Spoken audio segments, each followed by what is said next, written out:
Hello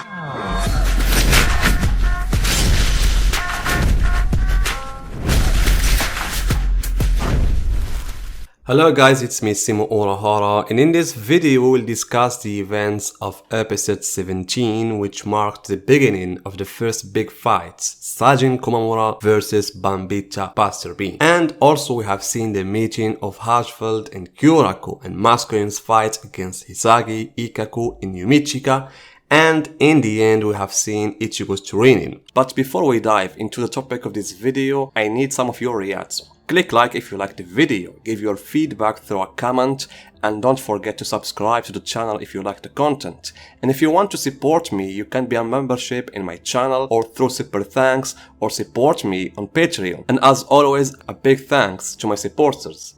Personally, I find Bambita's fight against Sajin Kumamora in the manga had more impact on me, more than one that I watched in the anime. But before talking about this fight, what happened to Hiraku in the beginning made me laugh, and I have already made several videos about explaining the ability in Bleach to be the main reason for the defeat of many characters, especially the visored characters, most notably Hiraku. But the studio only made it funnier, because in the manga Hiraku was attacked after fully demonstrating his ability. In the anime he was attacked while speaking, as if it was a clear indication that he should close his mouth so that words don't turn against him, especially with a very powerful opponent like Bambita. Her Schrift ability enables her to make anything she touches an explosive bomb. In addition, her ability had a wide range, and she knows no mercy. Bambita, in the blink of an eye, launched a single blow that was able to knock Hiraku down, and she was not satisfied with that, but rather increased her attacks, and Hiraku would have been in a dangerous situation hadn't been for the intervention of Kumamora. And here we have seen Sajin Kumamora, and he came this time with a new look. The first time we see it in the story, Jinka no Jutsu transformation. And this new form shows that the story of Bleach can open up to other powerful races, including the race of the werewolves. According to the old dwarf, Sajin Kumamora's ancestors were werewolves, like the new form of Sajin. But from the old man's words, I understand that they were in the Soul Society. But it seems that they committed great sins that made them expelled to the animal kingdom. And the term animal kingdom is found in the Buddhism, where it said that the animal kingdom is close to the world of hell in terms of nature. Therefore, I believe that the ancestors of Sajin Kumamora were creatures close to animals than to humans. For this reason, they were sent to the animal kingdom as punishment for them. But it seems that they are in some way came back to the Soul Society, but in a different form, like the one of Sajin Kumamora and the Old Dwarf. So their bodies are animals, but they have mind, they can talk and so on. And Kumamora's ancestors, when they return to the Soul Society, it seems that they have decided to hide in the mountains rather than live near to the rest of the souls. And as you know, Sajin Kumamora wasn't one of those who liked that situation, so he decided to go out and explore the outside world. However, he had many difficulties to adapting with human souls due to his monstrous form, until he met Yamamoto, who entered him into the Shinigami Academy and then to the Gotei 13.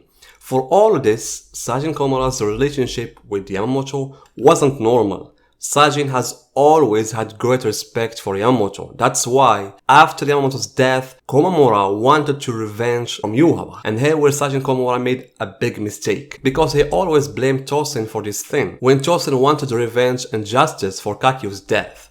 Or it can be said that Kumamora's Sajin returned to his natural origin, because the old man or the old wolf talked about the fact that revenge is the truth of their nature. Therefore, I think that perhaps the sins committed by the ancestors of Sajin are related to revenge, and that is why they were expelled. Therefore, in order for Sajin to return to the form his ancestors had, he must make a special sacrifice. He ripped out his heart and presented it to the old wolf. I don't know if this old wolf ever had other people who wanted the Jinka no Jutsu, because it seems to me like he's increasing his life by feeding on those hearts. So Kumamora's sacrifice of his heart gives him a body characterized by temporary immortality, and therefore anything that befalls him will not be affected by it. Therefore, Kumamora's body was effective against Bambita's abilities, because no matter how the latter attacked him, his body would not be affected by those blows. What is more special about this is that the Bankai of Kumamora is influenced by these same traits. The Bankai takes off its life cover and becomes impervious to all attacks. So we can say that the immortality was the big factor that led to the defeat of Bambita. And I really like this scene from this angle. Scene of the giant Tenjin Mew trying to hit towards the headquarters of Yhwach. Unfortunately, Kumamora's sacrifice wasn't of much consequence, because the goal of his sacrifice was to beat Yhwach, as he thought, not to fight a Quincy girl. Therefore, the end of the battle was considered a defeat for both sides, whether Bambita or Sajin. On the other hand, I like the addition of the video that wasn't found in the manga about Yuryu and his coming to BG9 and Kangdo. In the manga we didn't see this footage, therefore it gives us another insight into some of the tasks that Yuryu has been carrying out as successor to Yhwach. As for the meeting between Hashfeld and Kyuraku, it was nothing special. Unfortunately, Nanao prevented us from seeing a fight that would have been one of the strongest fights in the story. Or let's say, not Nanao, because what made Hashfeld back off is the call of Yhwach. But personally guys, the scene that I really enjoyed the most was the short fight between Masculine, Hisage and the rest.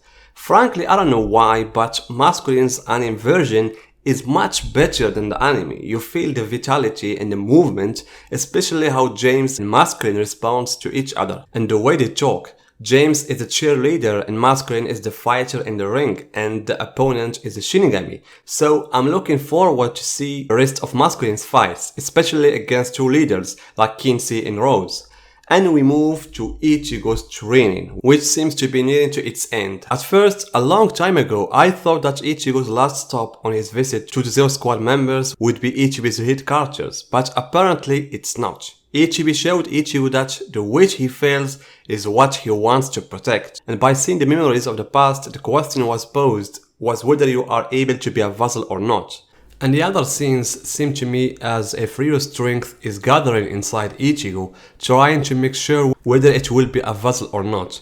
And as you can see, Ichigo has passed the exam in a good way.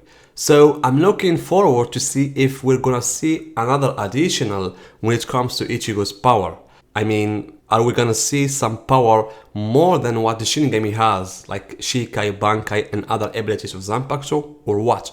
Or we're gonna see power that are closely to Ryu, but in a different way with Ichigo. I'm looking guys to see that in the new fights of Ichigo.